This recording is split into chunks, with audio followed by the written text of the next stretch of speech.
ساتھی صفیں ادھر مکمل کر لیں، رستے میں نہ بیٹھیں، آنے والے تنگ ہوتے ہیں۔ ان الحمد للہ نحمده ونستعینه ونستغفره ونؤمن به ونتوکل علیہ ونعوذ باللہ من شرور انفسنا ومن سیئات اعمالنا من يهده الله فلا مضل له ومن يضلل فلن تجد له وليا مرشدا وأشهد أن لا إله إلا الله وحده لا شريك له ولا ضد ولا ند ولا مثيل له ولا مثال له وأشهد أن سيدنا ومولانا ومعلمنا ومرشدنا ومخرجنا من الظلمات إلى النور محمدا عبده ورسوله أرسله الله بالحق بشيرا ونذيرا وداعيا إلى الله بإذنه وسراجا منيرا فقد بلغ الرسالة وأدى الأمانة ونصح الأمة وكشف الغمة فترك أمته على المحجة البيضاء ليلها كنهارها لا يزيغ عنها إلا هالك اللهم صل وسلم وبارك عليه وعلى آله وأصحابه وأزواجه وذرياته وأهل بيته أجمعين اما بعد۔ قرآن حکیم میں اللہ پاک نے جہاں بھی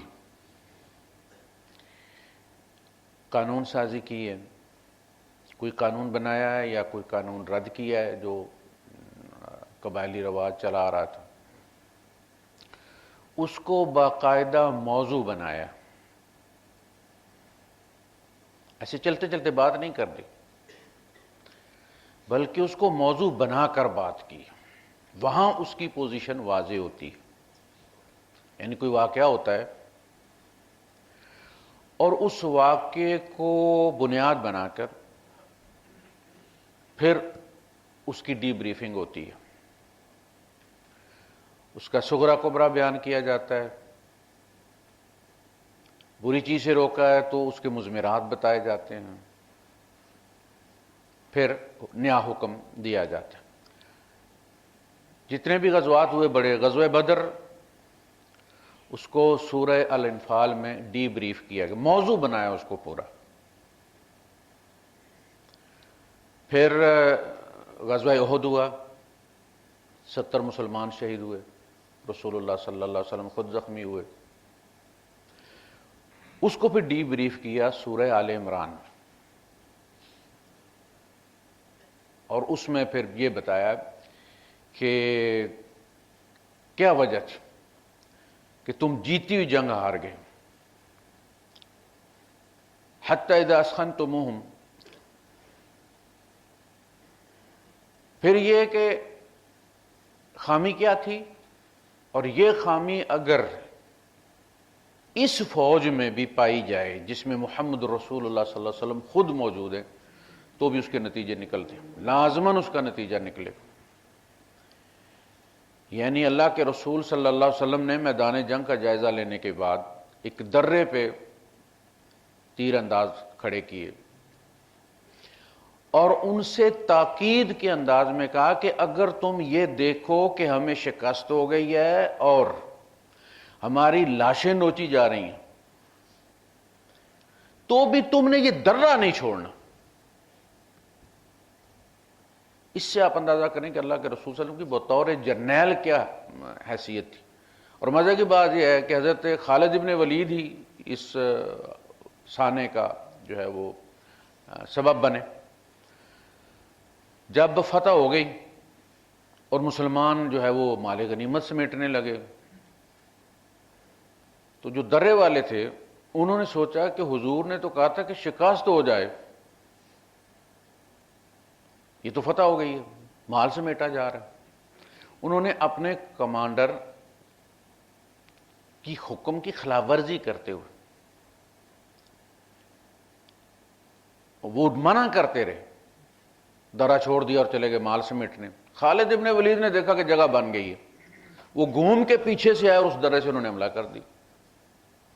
70 آدمی کوئی معمولی چیز نہیں ہوتی اس معاشرے میں، بدر میں وہ 70 مارے گئے تھے، ہم ببلیاں مارتے ہیں. غزوہ احد میں انہوں نے 70 شہید کر دیے، اور ہم معمولی سی غلطی کی وجہ سے. اس لیے حضور نے فرمایا کہ من اطاع امیری فقد اطاعنی، جس نے میرے مقرر کردہ امیر کی اطاعت کی گویا اس نے میری اطاعت کی. ومن اطاعنی فقد اطاع اللہ، اور جس نے میری اطاعت کی اس نے اللہ کی اطاعت کی. ومن عصا امیری، جس نے میرے مقرر کردہ امیر کی نافرمانی کی، فقد عصانی، گویا اس نے میری نافرمانی کی. ومن عصانی فقد عصى اللہ، اور جس نے میری نافرمانی کی گویا اس نے اللہ کی نافرمانی کی. تو اللہ پاک فرماتا ہے اس میں ڈی بریفنگ کرتے ہوئے، لقد صدقکم اللہ وعدہ اذ، اللہ نے تم سے اپنا وعدہ پورا کر دیا تھا، یہاں تک کہ تم ان کو گاجر مولی کی طرح کاٹ رہے تھے. حتی اذا فشلتم، یہاں تک کہ تم خود ڈھیلے پڑ گئے. وتنازعتم فی الامر، اور تم نے اپنے امیر کے ساتھ اختلاف کی، یعنی وہ روکتے رہے اور تم اپنے اجتہاد پہ عمل کرتے ہوئے چل پڑے. منکم من یرید الدنیا ومنکم من یرید الآخرہ، تم میں کچھ وہ تھے جنہیں دنیا چاہیے تھی، کچھ وہ تھے جنہیں آخرت چاہیے تھی. وہ جو آخرت والے تھے انہیں شہادت مل گئی، دنیا والے مال غنیمت. تو اس کو موضوع بنایا. پھر یہ بتایا کہ اس میں کتنے طبقات ہو گئے تھے، یعنی اس موقع پہ ایک گروہ کا یہ رویہ تھا، دوسرے گروہ کا یہ رویہ تھا، تیسرے گروہ کا یہ رویہ تھا، باقاعدہ تفصیل کے ساتھ. طلاق کو جب موضوع بنایا تو سورہ الطلاق نازل کی، یا ایھا النبی اذا طلقتم النساء فطلقوهن لعدتهن، اے نبی جب عورتوں کو طلاق دو، بیویوں کو طلاق دو تو انہیں عدت کے لیے طلاق دو، یعنی اس موقع پہ دو تاکہ ان کی عدت کم سے کم ہو. وَأَحْصُوا الْعِدَّةَ، اور عدت گن کے رکھو، اس کا حساب رکھو. اس کو موضوع بنایا پھر. اچھا، یہی طریقہ رسول اللہ صلی اللہ علیہ وسلم کا بھی، جس کو حضور نے دین بنانا ہوتا ہے نا، اس کو آپ اسی طرح موضوع بناتے ہیں اور مجمع عام میں بیان کرتے ہیں. یا جمعے میں بیان کریں گے، یا کسی نماز کے بعد مجمع کو مخاطب کریں گے، تاکہ ایک آگے بیان کرنا بھول جائے تو دوسرا پہنچا دے، دوسرا بھول جائے تو تیسرا پہنچا دے، کیونکہ دین پہنچانا رسول اللہ صلی اللہ علیہ وسلم کی ذمہ داری تھی. سمجھیں؟ جیسے آپ نے میدان عرفات میں خطبہ دیا، وہ کیا تھا؟ وہ قانون تھا، وہ دین تھا، اور اس میں کہا گیا کہ مجھ سے مناسک سیکھو.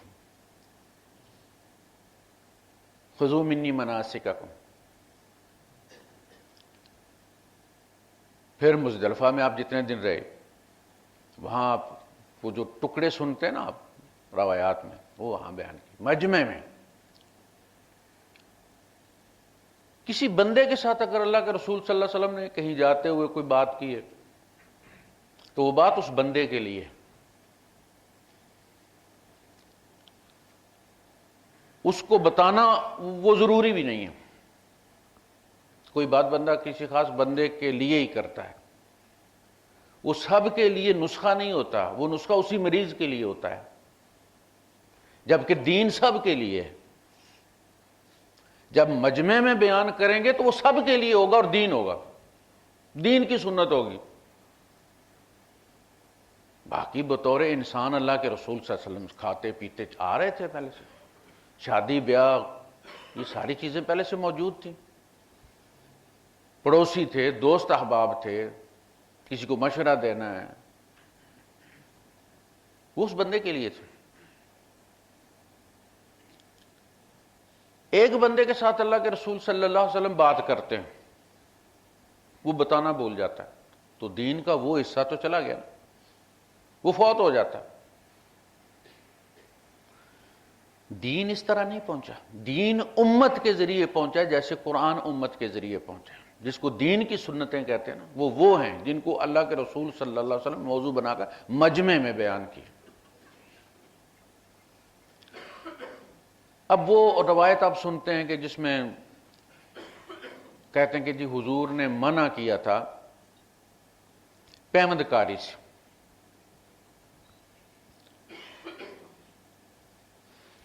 کھجوروں کا وہ جو مرد کھجور اور فیمیل کھجور ہوتی ہے یہ الگ الگ ہوتی ہے۔ مرد جو کھجور ہوتی ہے اس کے ساتھ ایک گچھا ایسے کر کے لگتا ہے جس کے آگے ڈوڈیاں ایسے ہوتی ہیں جیسے سپرم میں وہ سر موٹا ہوتا ہے ایک سائڈ سے، بالکل اس کی کاپی ہوتی ہے۔ اس کی سمیل بھی جو ہے وہ سپرم کی طرح ہوتی ہے۔ وہ پکڑ کے وہ کاٹ کے گچھا تو جو فیمیل کھجور ہوتی ہے اس پہ اس کو چھڑکتے ہیں، اس میں سے پاؤڈر گرتا ہے، وہ کراس بریڈنگ ہو جاتی ہے، زیادہ کھجوریں آتی۔ وہ نہ کریں 5% کھجوریں بھی نہیں، یعنی مجرد آپ اس کو ہوا پہ چھوڑ دیں کہ ہوا سے اڑ کے جا کے تو کراس بریڈنگ ہو جائے گی، یا شاید کی مکھی کر دیں گی تو 2% پھل بھی نہیں آتا۔ حضور نے ایک بندے سے کہا کہ یہ جو لوگ کر رہے تھے، وہ جب وہ موسم ہوتا ہے نا تو سارے ہی پھر چڑھے ہوئے ہوتے ہیں کھجوروں پہ، وہ لے کے چڑھتے ہیں اور اوپر کرتے ہیں۔ جیسے مونگ پھلی کا موسم ہوتا ہے سارے زمیندار کھیتوں میں ہوتے ہیں، گندم کا ہوتا ہے تو سارے ہوتے ہیں، اس طرح جب کھجور کا بھی کاٹنے کا ہوتا ہے جب ان کو کھجوروں کو تو بھی سارے وہاں مصروف ہوتے ہیں، اور کراس بریڈنگ کے وقت میں ہم نے فرمایا، اس سے پوچھا کہ اگر یہ لوگ ایسا نہ کریں تو کیا ہو؟ بس بات ختم ہو گئی۔ حضور نے اسے نہیں کہا کہ تو ان کو جا کے منع کر، حضور نے منع بھی نہیں کیا۔ حضور ان سے یہ بھی نہیں کہا کہ تو لوگوں کو آگے بیان کر۔ انہوں نے جا کے ان سے کہا کہ تم کھجوروں کو ایسے کر رہے تھے، تو حضور نے کہا اگر یہ نہ کرے تو کیا ہو؟ انہوں نے سمجھا کہ حضور نے ناپسند فرمایا، انہوں نے نہیں کی، اگلے سال فصل کم آیا۔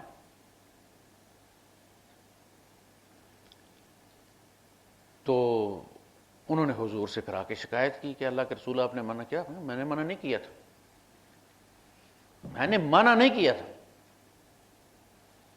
حضور اس بات سے بات نکالنا چاہتے تھے، اس بات سے بات، جیسے آپ نے کہا کچھ لوگ کھجور کے درخت لگا رہے تھے تو آپ نے فرمایا کہ میں تمہیں جنت کے درخت نہ بتاؤں وہاں کیسے لگانے، اتنے جو شوق و ذوق سے یہاں لگا رہے ہو۔ وہاں ہر سبحان اللہ جو ہے پودا ہے، الحمدللہ پودا ہے، یعنی تمہیں زمین جنت کی الاٹ کر دی گئی ہے، یہ وہاں تم نے کھجوریں خود لگانی ہیں، ہرا بھرا باغ وہاں تم نے خود لگانے ہیں۔ بات سے باہر نکالی، تم فقیر کس کو کہتے ہو؟ اللہ کے رسول جس کے پاس کچھ نہیں ہوتا۔ آپ نے فرمایا میں تمہیں وہ بتاتا ہوں جس کے پاس سب کچھ ہے پھر بھی فقیر ہے۔ ایک بندہ حشر کے میدان میں آئے گا، اس کے ساتھ اس کی نیکیاں، صدقات، خیرات، نمازیں، حج، عمرے پہاڑوں کی مانند آئیں گے۔ مال مقدمہ لے کر آنا حکومت کی ذمہ داری ہوتی ہے۔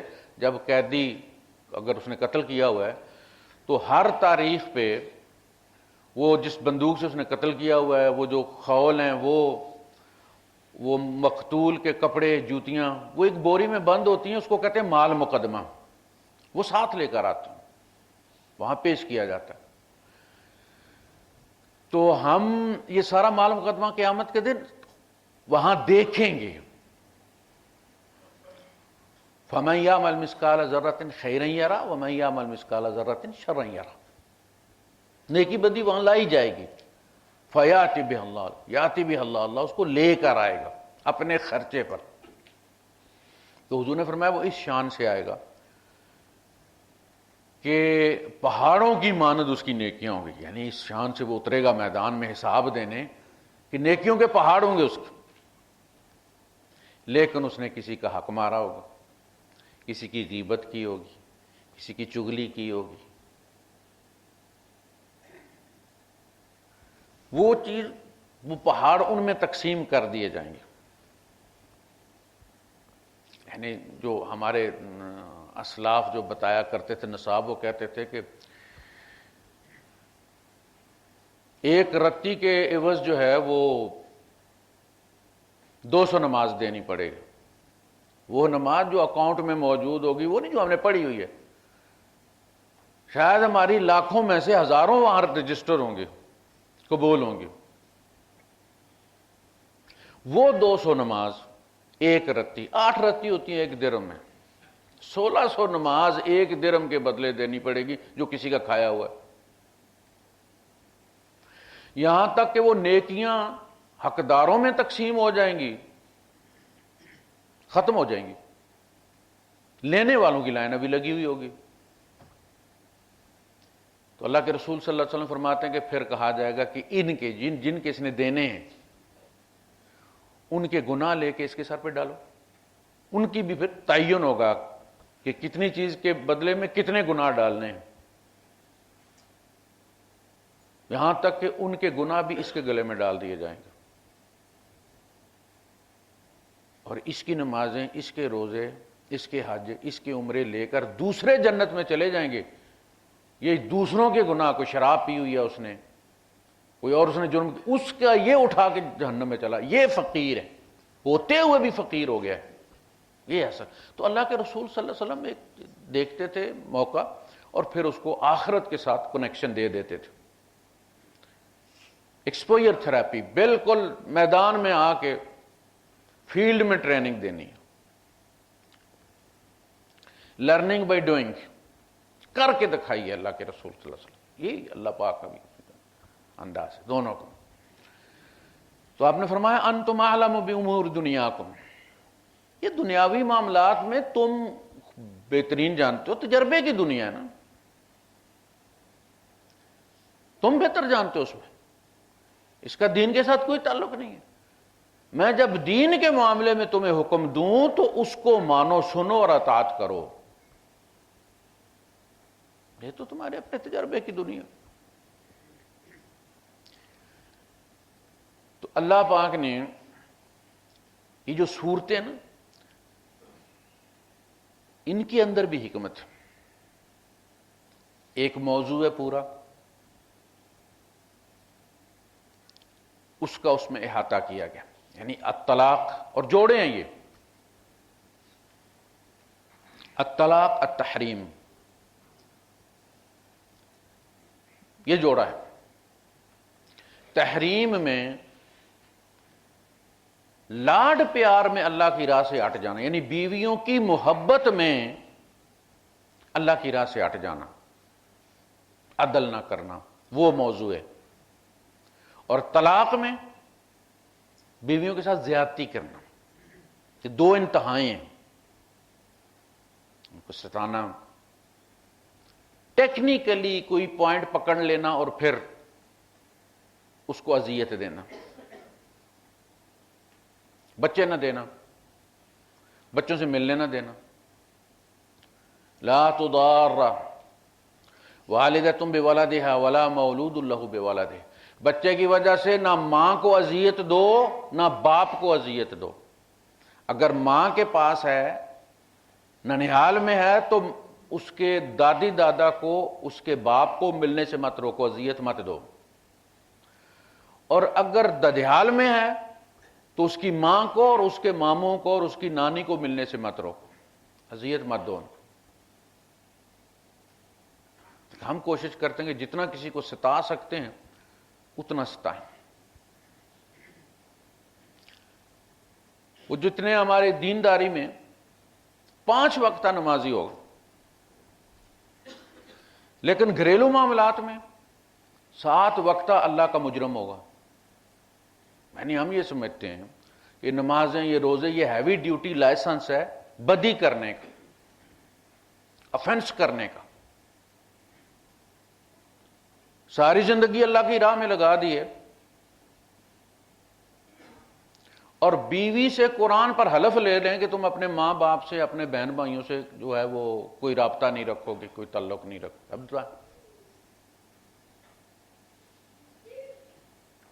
جس کو جوڑنے کا حکم اللہ نے دیا ہے، وہ اللہ کی کتاب پر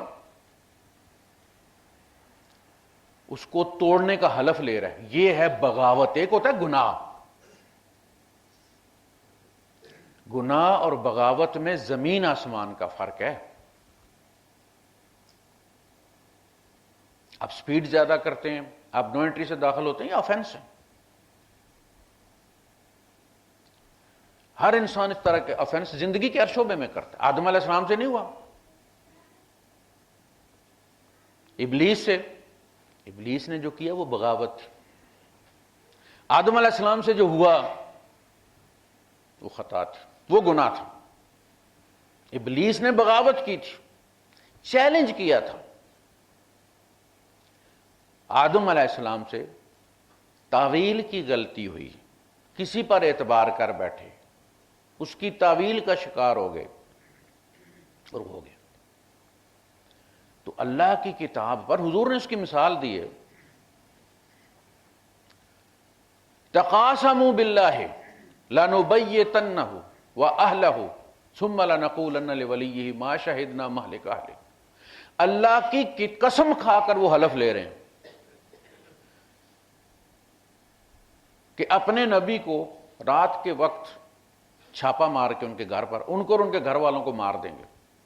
تقاسموا باللہ، قسمیں کھائیں انہوں نے اللہ کی، اللہ کے رسول کو مارنے کے لیے۔ پھر نتیجہ کیا نکلا؟ ہلاک ہو گئے۔ تو قرآن نے بھی اسی طرح موضوع بنایا۔ سب سے پہلے وہ جو شجرہ ہے، اوپر اللہ ہے، نیچے اللہ کے رسول ہیں، پھر نیچے والدین ہیں۔ یا ایھا الذین آمنوا لا تقدموا بین یدی اللہ ورسولہ، اے ایمان والو مت آگے بڑھو اللہ اور اس کے رسول سے۔ بین یدی، اللہ اور رسول کے بین یدی، دونوں ہاتھوں کے آگے جو جگہ ہے وہ بین یدی ہے۔ جب وہ موجود ہیں تو آگے مت بڑھو۔ اللہ کے رسول صلی اللہ علیہ وسلم صحابہ کو آگے لے کر چلا کرتے تھے، خود پیچھے رہتے تھے، صحابہ کو آگے رکھتے تھے۔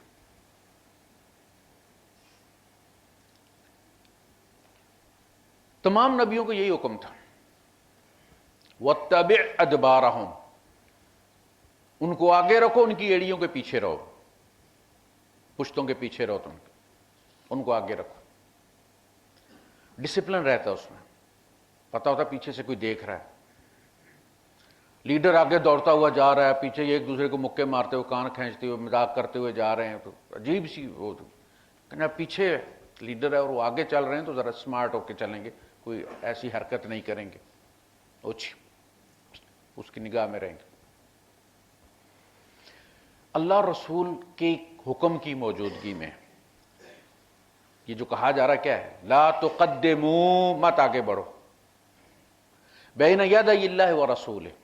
اب اللہ ہمارے ساتھ چل تو نہیں رہا نا کہ ہم نے اللہ سے آگے چلنا ہے، اور نبی خود آگے چلاتے تھے، صحابہ کو خود پیچھے رہتے تھے۔ اس سے مراد یہ نہیں ہے کہ ان سے آگے نہ چلو، ان کے حکم کی موجودگی میں اپنی رائے مت دو، اپنی مرضی پر عمل مت کرو، ان کے حکم کی اطاعت کرو۔ یہ دائمی ہے۔ آج رسول اللہ صلی اللہ علیہ وسلم جسمانی طور پر ہم میں موجود نہیں ہیں، لیکن آپ کا وہی مقام ہے دین میں جس بارے میں اللہ کے رسول صلی اللہ علیہ وسلم نے حکم دے دیا ہے، عمل کر کے دکھا دیا ہے، بات فائنل ہو گئی۔ جتنی بھی حلت اور حرمت ہے نا وہ مکمل کر کے حضور گئے ہیں۔ ایسا نہیں کہ کوئی چیزیں بعد میں 200 سال بعد بندے آئیں گے، پھر حدیثیں اکٹھی کریں گے، پھر اس کو حلال کریں گے یا حرام کریں گے۔ حلال حرام حضور کی زندگی میں فائنل ہو چکا ہے۔ اب استنباط ہوگا کہ جس چیز کو حضور نے حرام کی ہے اس کی کون کون سی چیز اس چیز میں شامل ہے، تاکہ اس کی حرمت کا یا حلت کا فیصلہ کیا۔ وَلَا تَقُولُوا لِمَا تَصِفُ أَلْسِنَتُكُمُ الْكَذِبَ هَذَا حَلَالٌ وَهَذَا حَرَامٌ لِتَفْتَرُوا عَلَى اللَّهِ الْكَذِبَ۔ کہ تم اپنی زبانوں کو جھوٹ سے آلودہ کر کے یہ مت کہا کرو کہ یہ حلال ہے اور یہ حرام ہے، اللہ پر جھوٹ بولتے ہوئے، جھوٹ باندھتے ہوئے۔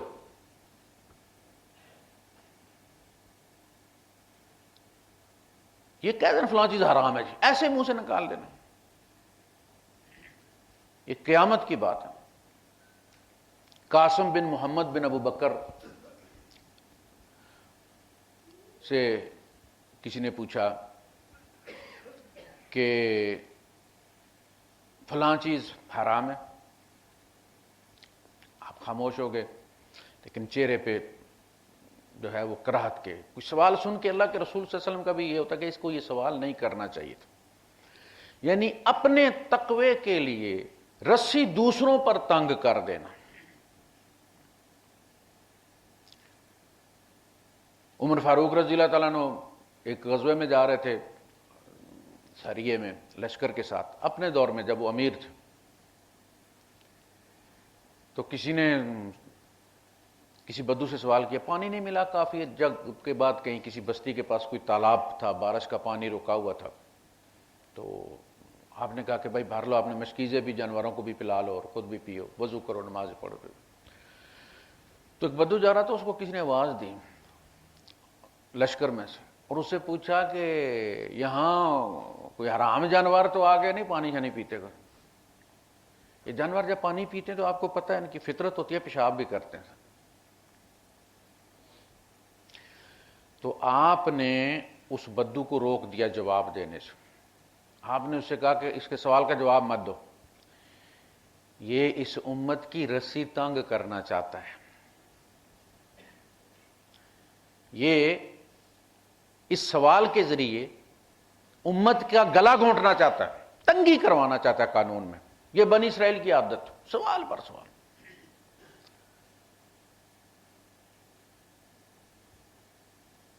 ام تريدون ان تسالوا رسولكم كما سئل موسى من قبل، صحابہ سے کہا کہ تم رسول سے اسی طرح سوال کرتے رہو گے جس طرح موسیٰ سے سوال کرتی تھی ان کی امت، اور پھر جب ٹائٹ ہو گئی رسی تو پھر پتہ چلا۔ اللہ نے کہا گائے ذبح کرو، ذبح کر دو بھائی، کوئی سی بھی گائے پکڑو ذبح کر دو۔ ان کا جی اس کی عمر کیا ہوگی؟ پھر عمر بتا دی گئی، نہ بوڑھی ہے نہ بچڑی ہے، درمیانی عمر کی ہے۔ اچھا کوئی بھی پکڑی جا سکتی تھی؟ کہنے لگے جی وہ رنگ کیا ہے؟ اصل میں چاہتے تھے کہ اللہ کہیں ہار جائے، رسول کہیں ہار جائے، سوال کا جواب نہ دے سکے اور جان چھوٹ جائے ہماری۔ اللہ نے کہا پیلی ہونی چاہیے۔ انہوں نے کہا ابھی تک بھی بات گڑ ماڈی ہے، کوئی اور نشانی بتائیں۔ انہوں نے کہا کہ نہ وہ حال میں جوتی گئی ہے نہ کنویں پہ جوتی گئی ہے، اس کی گردن پہ وہ جوٹ کا کوئی پنجالی کا کوئی نشان نہیں ہے۔ اب گائے زیادہ سخت ہو گئی نا، اب رسی، اب وہ پھریں اور وہ گائے نہ ملے۔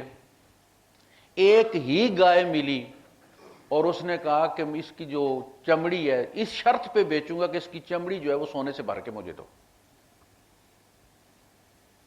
جب چمڑی اتارو تو پھر اس میں وہ سونا بھر کے مجھے دو، تو گائے لے لو، نہیں تو نہیں بیچتا میں۔ اب یہ تنگی انہوں نے خود کی تھی، انہوں نے کہا اس سوال کا جواب نہیں دینا۔ ہمیں پتہ ہے کہ بھئی ہر بندے کے پاس وہ لسٹ نہیں ہے، پھر بھی وہ واٹس ایپ پہ چلا دیں گے، وہ فلاں E40 E400 میں فلاں چیز ہے، اس میں خنزیر کا وہ ہے فلاں۔ بھائی کیوں لوگوں کو فاسق بناتے ہو؟ یہ تقوی نہیں ہے، یہ خام خواہ لوگوں کو مصیبت میں ڈالنے والی بات ہے۔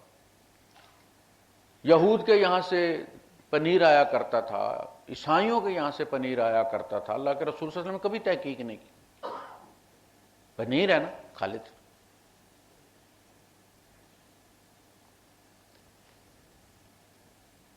تو اللہ اور رسول کے حکم کی موجودگی میں اپنی مرضی مت کرو۔ اللہ کے حکم کے سامنے اپنی مرضی کرو گے تو تم نے اپنے آپ کو خدا ڈکلیئر کر دیا ہے، یہ معمولی چیز نہیں ہے۔ ارأیت من اتخذ الہہ ہواہ، اے نبی آپ نے شخص کو دیکھا جس نے اپنا الہ اپنا الہ بنا لیا ہوا ہو، اپنی مرضی کو۔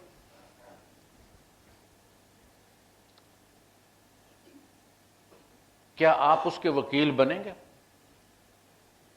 جس کی مرضی اس کا خدا ہے، وہ سارا دن تسبیح کرتا رہے لا الہ الا اللہ، پتہ تو تب لگتا ہے جب اس کی مرضی کے خلاف کوئی اللہ کا حکم آتا ہے تو چہرہ سرخ ہو جاتا ہے، یہ کیسے ہو سکتا ہے، سارے کرتے آئے ہم کیوں نہیں کریں گے؟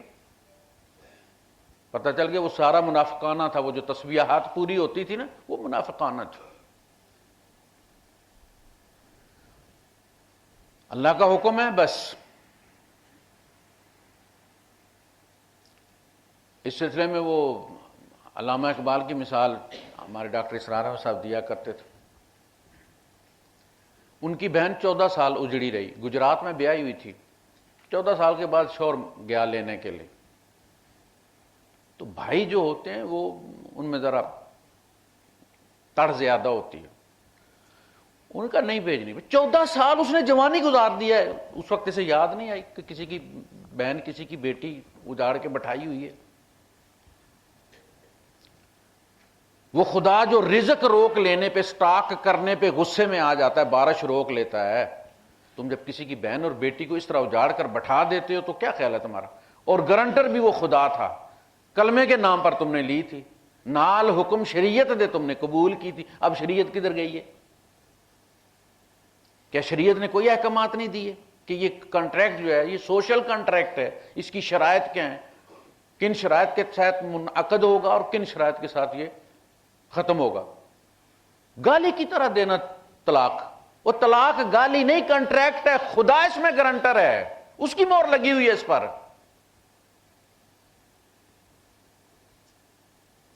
گالی دینی ہے گالی دو، طلاق کیوں دیتے ہو؟ عمرے پہ گئے، عمرے پہ طلاق، بتائیے۔ ایک صاحب کہتے ہیں جی میرا ایک رشتہ دار بھانجا، اس نے طلاق دے دی، 3 پوری کر دی ہیں، ایک جگہ دی پھر واپس لے لی، پھر عمرے پہ گئے، پھر وہاں دے دی، پھر واپس لے لی، 3 پوری کر چکا۔ تو اب پچھتا رہا ہے، یہ منافق ہوتے ہیں یہ۔